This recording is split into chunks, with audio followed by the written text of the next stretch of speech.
Хайырлы көн, мөхтәрәм җәмәгать. Бүген 22 октябрь иртәсендә сезнең белән туры эфирдә мин Миңназым Сәфәров булырман. Кеше китә, җыры кала дибез. Халык күңеленә кирип калган затларны затканда. Татарстанның халык язучысы, күренекле дәүләт һәм җәмәгать эшлеклесе Габдулла Тукай исемендәге дәүләт бүләге лауреаты Гарифҗан Ахунҗан улы Ахуновның арабыздан китүенә быел 20 ел булды. Исән булса, быел аңа 95 яшь тулган булыр иде. Сезнең игътибарыгызга телевидение фондында сакланган Гариф Ахунов турындагы фильмны карарга тәкъдим итәбез.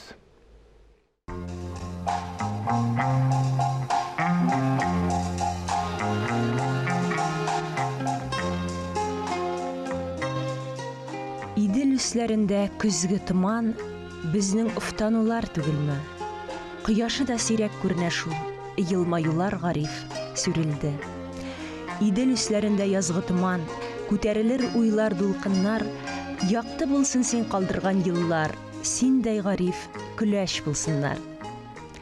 Шагыйрь Шәүкәт Галиевнең мәшһүр язучыбыз Гариф Ахуновны искә алып язган шигырендә шундый юллар бар. Ахуновны бер генә тапкыр күргән кешенең дә күңелендә мәңгегә кала торган елмаю. Дөньяның вакытия генә сукранмыйча, гел матурлык эзләп йөргән кеше генә ихластан көләч була дип әйтәләр. Шуңадыр да 5 роман, 20ләп повесть һәм бихисап тәнкыйть мәкаләләр язган, барлыгы 55 китап авторы булган язучыны искә алганда, замандашларының йөзләренә дә елмаю куна. Язган әсәрләре һәм әдәби хәрәкәтне оештыруда кылган гамәлләре буенча да соңгы ярты гасырлык татар әдәбиятын Гариф Ахуновсыз күз алдына китерү мөмкин түгел. Исән вакытта ук классиклар сафына кергән язучы яулаган югарлыкларына бары үз көче белән генә ирешә. Башта Казанбаш авылындагы 7 еллык мәктәптә, аннан соң Арча педагогия училищесында белем ала. Сугыштан соң авыр елларда Казан дәүләт университетына укырга керә. Шунда укыган чакларда тәүге хикәясен, мәкаләләрен яза. Аннан соң Совет әдәбият журналына эшкә алына. Гариф Ахунов иҗаты мине башыннан ук үзенә җәлеп итте. Аның бер-ике әсәрен укыганнан соң мин инде ничектер барлык әсәрләрен укып барырга дигән уйга килдем. Һәм бер артлы укып бара торгач, әлбәттә, минем алда зур язучы ачыла барды. Әлбәттә, мине иң беренче кызыксындырган әсәре ул яшьлек яме повесте булды. Аның иҗаты турында диссертация яза башлаган идем һәм яздым да, әлбәттә. Ләкин яклау вакыты җиткәч, миңа әйттеләр, монографик темага хәзер диссертацияләр яклау заманы узып китте. Нинди дә булса проблеманы алып, Гариф Ахунов иҗатында шул контекстта өйрәнеп якларга кирәк диделәр. Һәм мин хәзерге татар прозасында индустриаль кешеләрнең характерлары дигән темага диссертация язып, һәм әлбәттә аның үзәгенә Гариф Ахунов иҗатын куеп, Башкорт дәүләт университетында якладым. Каләмдәшләре Ахуновның тел бизәкләренә ифрат сизгер булуы, берәр матур сүз яисә яңа чагыштыру ишетсә шуларны кабатлап йөрүен әйтәләр. Һәм ул гыйбарәләр нәфис бизәкләр булып әсәрләренә дә кергәннәр. Иҗатының башыннан ук сюжетны мавыктыргыч итеп төзи белә иде. Аннан аның теле бик матур. Үзе әйтә иде, менә мин мамыклы телле язучыларны яратам дип. Һәм үзе ул иң беренче чиратта әнә шундый мамыклы, ягъни йомшак, матур, нәфис телле язучы иде. Телнең, ана телебезнең тылсымчысы булудадыр. Татар телен гомер ага җаны белән туя. Укучыны тел байлыгы белән сихерли, һәм шул асыл сыйфаты белән татар халкының намуслылыгын, аек акылын, хезмәт яратуын, җинап кына әйткәндә халкыбызның бөеклеген ачып бирә. 20 гасырның икенче яртысының иң зыялы һәм әйтер идем иң талантлы һәм киң кылачлы шәхесләрнең берсе иде. Һәр вакытта әдәбиятның үзәгендә кайнады. Ул бер кайчан әдәбияттан читтә тормады, мин язучы дип үз бүлмәсенә генә киреп бикләнмәде. Һәр вакытта яшьләр белән, өлкәннәрнең күңелен күреп, яшьләр турында мәкаләләр язып, һәр вакытта да әдәбиятның сыйфатын күтәрү буенча армый-талмый эшләде. Гариф Ахуновны язучы итеп ил күләмендә таныткан беренче әсәр «Хәзинә» романы була. Узак еллар Әлмәт нефтчеләре арасында кайнап, аларның тормышын, көн күрешен өйрәнеп язган бу әсәрне укучы бик яратып кабул итә. Ул хәтта Мәскәүдә дә басыла. Алай гына да түгел, бу әсәр буенча нәфис фильм да төшерелә. Русиянең танылган актеры Александр Филиппенко да Казанга мөселман кинофестиваленә килгәч, шул фильмда тәүге кинороль уйнавын әйтте. Шушы роман өчен Гариф Ахунов Габдулла Тукай исемендәге дәүләт премиясына лаек була. Гариф Ахунов нефт турында язмый. Менә шул нефткә кагылышлы кешеләрнең җанын, эшчәнлеген, аларның үзара мөнәсәбәтен ачып бирә һәм бик матур холыклы, төрле җанлы кеше образлары барлыкка килә. Соңрак фикер иреге килгәчтән кара алтын табучының эшен биеклеккә күтәрү аңа нигә кирәк булды икән дигән сүзләр дә ишетелгәләп ала. Ләкин хәзинә белән хуҗаларның нинди әһәмияткә ия булуын аңлар өчен хәзерге әдәби әсәрләрдә эшче образларның төшеп калуын әйтү урынлы булыр. Менә бүгенге көндә кайберәүләр әйтә, менә хезмәт темасы хәзер модада түгел. Ә хезмәт үзе модадамы соң? Хезмәттән башка яшәеш мөмкинме? Менә без үзебезне хезмәттән башка күз алына китерә алабызмы? Хезмәттән башка матди мәнфәгатьләребезне канәгатьләндерә алабызмы? Хезмәт һәр вакыт җәмгыятьнең төп нигезе булган. Әгәр дә җәмгыятьнең әхлакый нигезләре нык икән, bir кайчан да үзләренең кыйммәтләрен югалтмаслар. Гариф Ахуновның 2 томлыкка тулырлык шигырьләре дә бар. Аларның кайберләренә танылган композиторлар тарафыннан көйләр языла.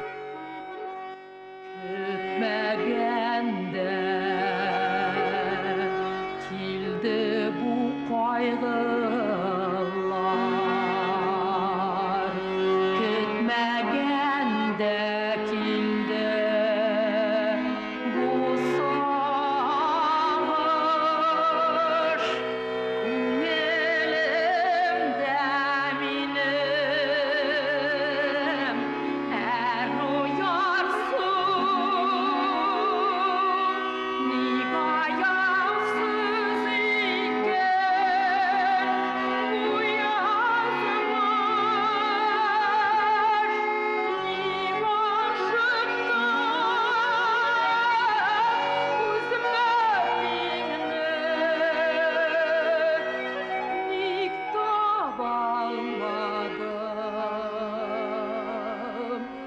ник таба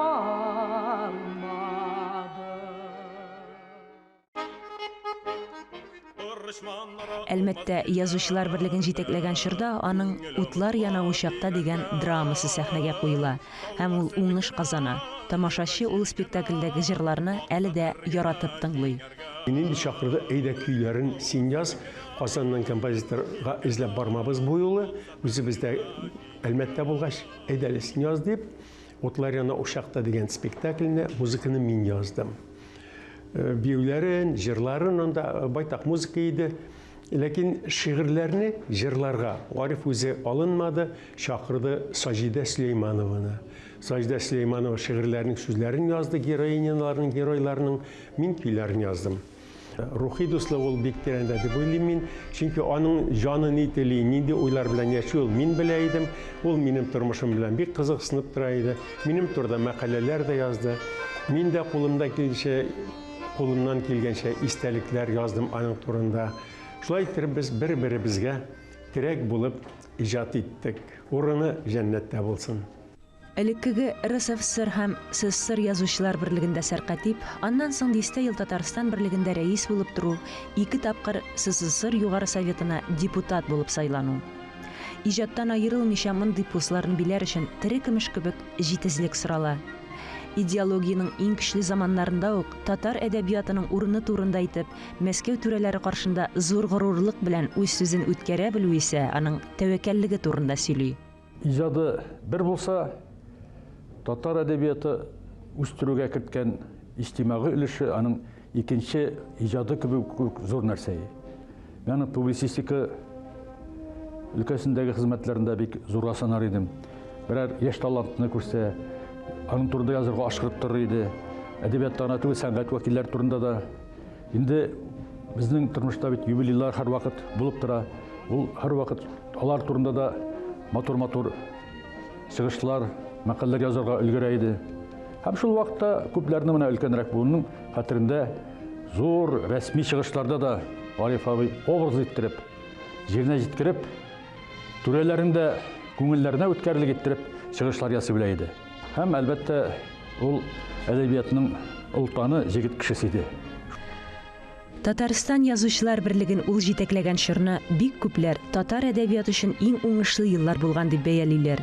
Язучыларның китаплары рус һәм башка телләргә тәрҗемә ителә. Өстәвенә каләм ияләре өчен иң четерекле мәсьәлә бик күпләрнең торак шартларын яхшыртуга ирешәләр.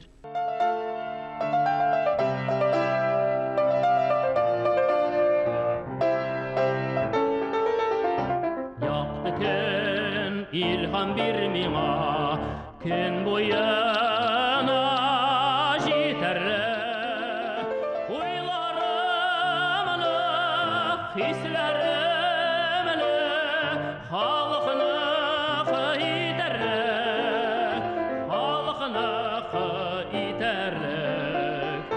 Уйларымны, хисләремне халыкны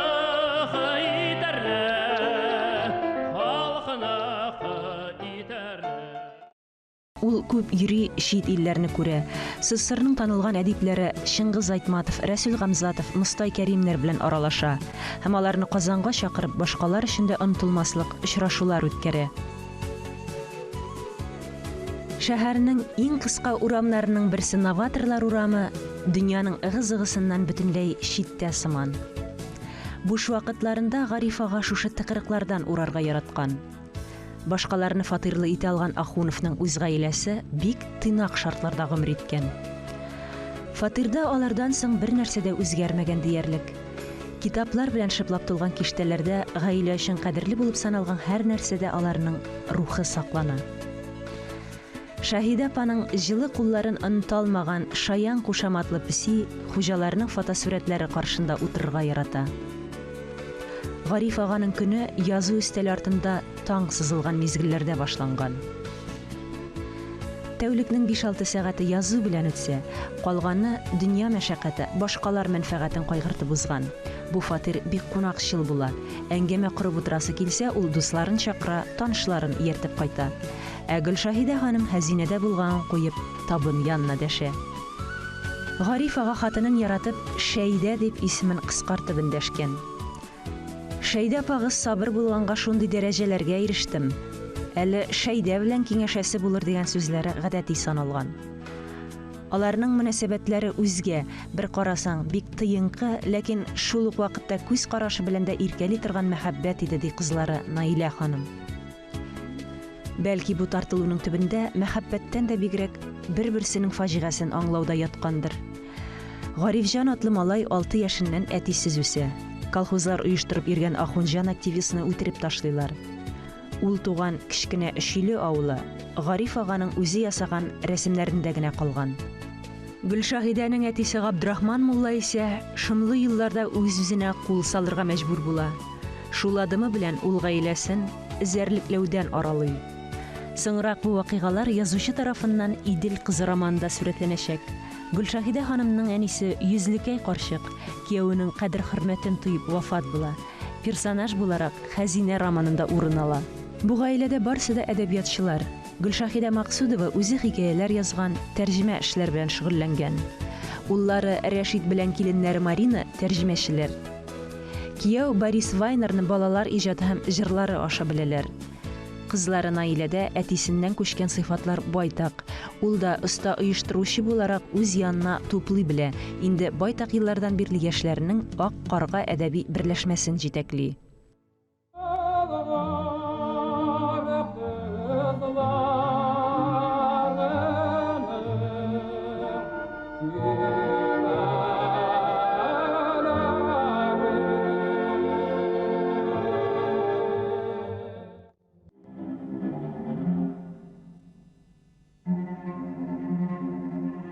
Тәкъдир.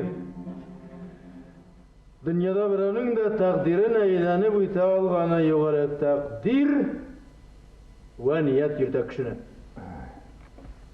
Утыр. Ниетім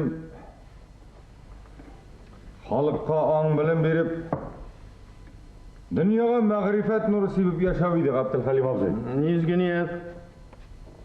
Изге ният.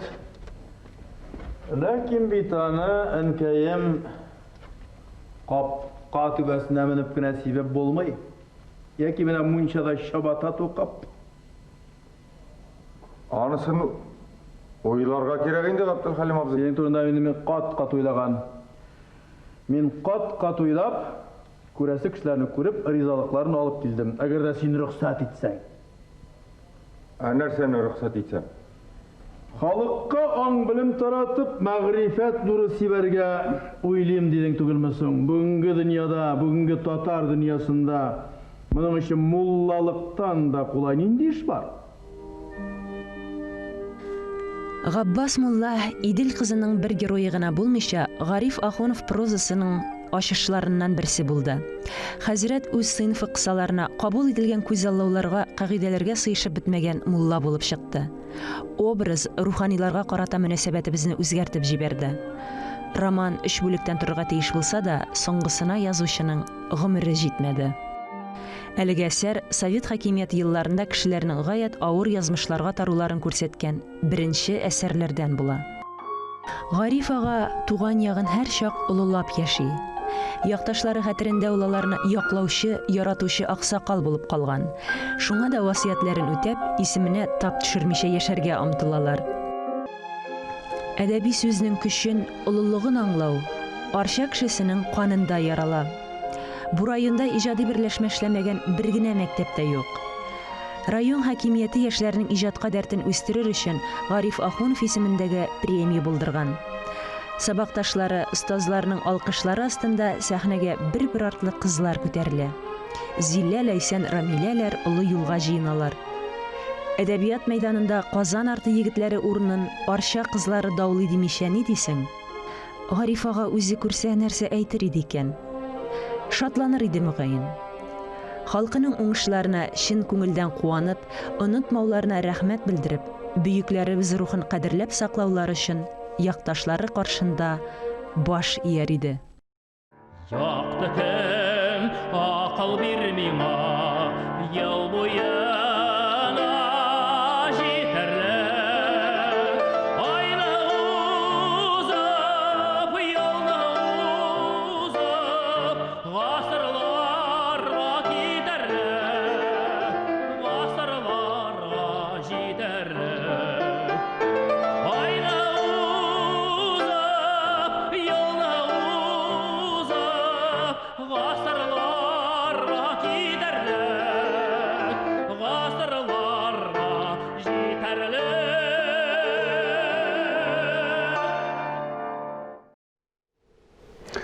Мәрхүмнәрнең каберен, исәннәрнең кадерен белеп яшәсәк иде дигән теләктә бүгенге сезнең белән сау булашам. Исәнлектә күрешик.